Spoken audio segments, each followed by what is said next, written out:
Hello friends, welcome to Gyan for media and I am doctor Kritika. Friends, आज हम लोग बात करेंगे रिसर्च प्रपोजल के बारे में। इसकी जो एक मोटी मोटी भूमिका थी कि what is research proposal, why it is important, ये सब हमने अपने पिछले वीडियो में डिस्कस कर लिया है। अगर आपने अभी तक वो वीडियो नहीं देखा है तो you can refer to that video. The link is given in the description box. You can simply click that link and see that what is a research proposal and why it is important।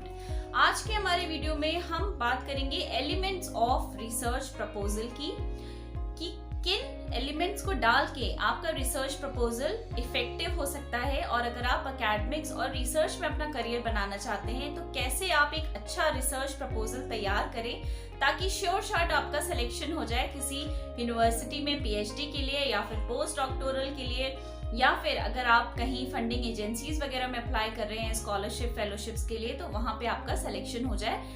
किन किन बातों की जरूरत होती है एक research proposal में, वो आज हम लोग बात करने वाले हैं, which is a very very important topic for any research scholar और any academician who is aiming to get a scholarship or fellowship from some funding agency or admission for PhD और post doctoral और masters में भी admission के लिए आपको research proposal कई बार submit करना पड़ता है। तो इन सब चीजों के बारे में आज हम बात करने वाले हैं।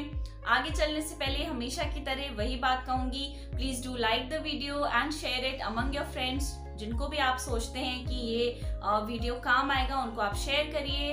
Please do subscribe to Gyan for media अगर आपने अभी तक सब्सक्राइब नहीं किया है, and don't forget to press the bell icon which is given on the right hand side of your screen, ताकि जब भी हम कोई नया वीडियो डालें तो आप उससे नोटिफाई हो जाएं और उसको देख के फ्री ऑफ कॉस्ट फायदा उठा सकें।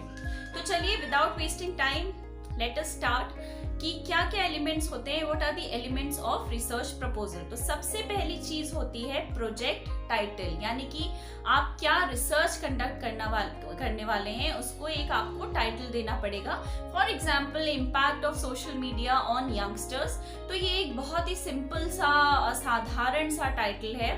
क्या इम्पैक्ट होता है सोशल मीडिया का रिसर्च किसी यंगस्टर पे या किसी टीनेजर पे, ये आपका एक टाइटल हो सकता है। तो आपको बहुत बारीकी से डिफाइन करना है that what should be your research title, क्योंकि actually it is the window to your research. आप क्या रिसर्च करने वाले हैं वो आपके टाइटल से क्लियर होना चाहिए। Now impact of social media on youngsters, ये बहुत अच्छा टाइटल नहीं है। I will not say that it's a very great title, क्योंकि इसमें बहुत क्लियर नहीं है कि किस इम्पैक्ट की एग्जैक्टली बात हो रही है। तो कोशिश करें कि एक अच्छा इम्पैक्टफुल प्रोजेक्ट टाइटल जो है आप बनाएं। आप सोचें कि आपको किस पे रिसर्च करनी है और वो कौन कौन से एलिमेंट्स हैं जो आप अपनी रिसर्च में रखना चाहते हैं, व्हाट आर दी वेरिएबल्स, तो उससे आपको निकल के एक अच्छा प्रोजेक्ट टाइटल मिलेगा।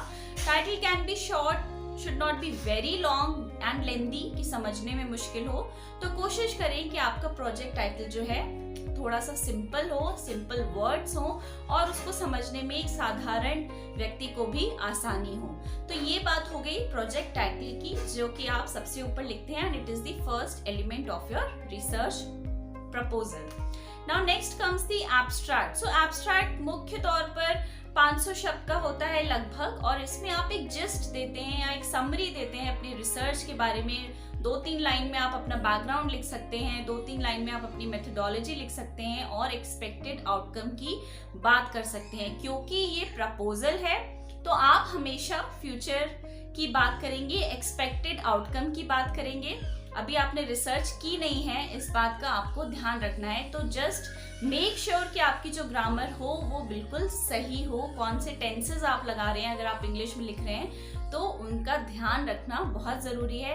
काफी सारे स्टूडेंट्स ये गलती कर देते हैं। So you can mention about your research का थोड़ा सा बैकग्राउंड दे दीजिए, मेथोडोलॉजी बता दीजिए और आपका एक्सपेक्टेड आउटकम क्या है उसमें एब्स्ट्रैक्ट में आप ये चीज लिख दीजिए। उसके बाद आता है कीवर्ड्स। नॉर्मली 6 से 7 कीवर्ड्स दिए जाते हैं, जो भी बेस्ट कीवर्ड्स है। जैसे कि अगर आप impact of social media on youngsters या टीनेजर कर रहे हैं तो आप social media, social networking site, Facebook पे है तो फेसबुक, यंगस्टर्स या टीनेजर्स, इस तरह के जो अच्छे आपके कीवर्ड्स होने चाहिए ताकि कोई अगर गूगल पे डाले तो आसानी से आपका रिसर्च वहां पे उसको मिल जाए। तो ये हो गए आपके कीवर्ड्स।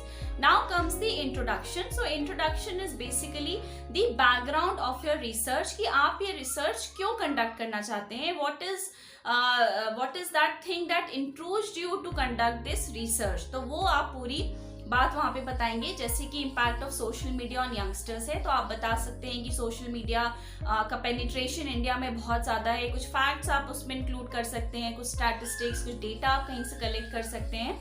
रेफरेंस देना बिल्कुल मत भूलिएगा इंट्रोडक्शन में। It is very important to give references of whatever facts you are taking from websites or books or journals or articles. You have to give reference to that particular author। आप अपने हिसाब से कुछ भी नहीं लिख सकते हैं। तो इंट्रोडक्शन में आपने थोड़ा सा बैकग्राउंड दे दिया कि आप ये रिसर्च क्यों कंडक्ट करना चाहते हैं, क्या चीज थी जिसने आपके अंदर उत्सुकता जगाई ये रिसर्च कंडक्ट करने की, वो आप यहाँ पे मेंशन कर सकते हैं।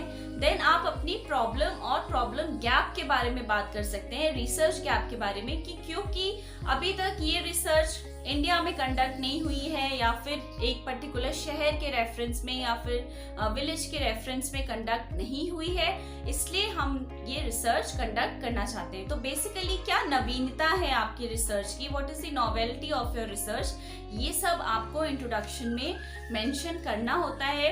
1000 से 1500 से 2000 वर्ड तक का भी इंट्रोडक्शन होता है, लेकिन 1500 वर्ड्स आप समझ लीजिए कि इंट्रोडक्शन में आपको लिखने चाहिए, इंक्लूडिंग ऑल द पहलूज of your research. Okay, then comes the objectives। Now objectives have to be very crisp। आपके long objectives नहीं हो सकते हैं। जैसे impact of social media on youngsters अगर आपका टाइटल है तो उसमें आप objectives में मेंशन करेंगे कि रिसर्च आप Facebook के लिए कर रहे हैं या WhatsApp के लिए कर रहे हैं या फिर कौन से सोशल मीडिया प्लेटफॉर्म के लिए कर रहे हैं। So you have to be very objective about your objectives, very crisp, short and समझ में आने चाहिए कि एग्जैक्टली आप क्या रिसर्च कंडक्ट करने वाले हैं। Next comes the conceptual framework या फिर रिव्यू ऑफ लिटरेचर। तो अगर कंसेप्चुअल फ्रेमवर्क आप देते हैं, कुछ थ्योरीज जो आप सोचते हैं कि आपकी रिसर्च में काम आएंगी या फिर उससे मिलती जुलती हैं, आप उन थ्योरीज का जिक्र कर सकते हैं।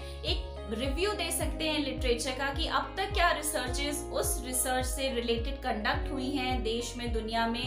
It can be of your country और इट कैन बी अब्रॉड की बाहर क्या हुई हैं और अपने कंट्री में नहीं हुई हैं या हुई हैं, whatever you can mention all that. तो this is also very important part of a research proposal कि कंसेप्चुअल फ्रेमवर्क और रिव्यू ऑफ लिटरेचर ये बताता है कि जो रिसर्चर है या जो होने वाला रिसर्चर है उसने कितना होमवर्क किया है, कितनी उसकी नॉलेज है, कितनी उसने पढ़ाई की है पहले से। तो it is very important part. Make sure that your conceptual framework and review of literature is very powerful. मतलब एक इम्प्रेशन जमाने वाली बात है कि अच्छा ही होना चाहिए था, एंड द एग्जामिनर या जो भी रिक्रूटमेंट है वो ये ना सोचे कि कहीं भी बहुत लेम है और बहुत क्लैरिटी नहीं है इसमें। ठीक है, now let us come to the research methodology which is the next element of a research proposal. Now again research methodology is also very important part of any proposal,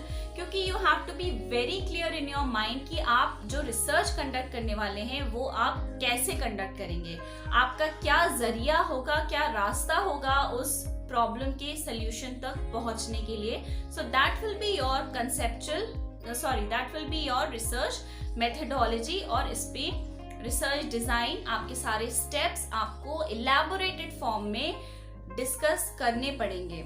ठीक है, so it again demands a very powerful thorough learning and thorough knowledge.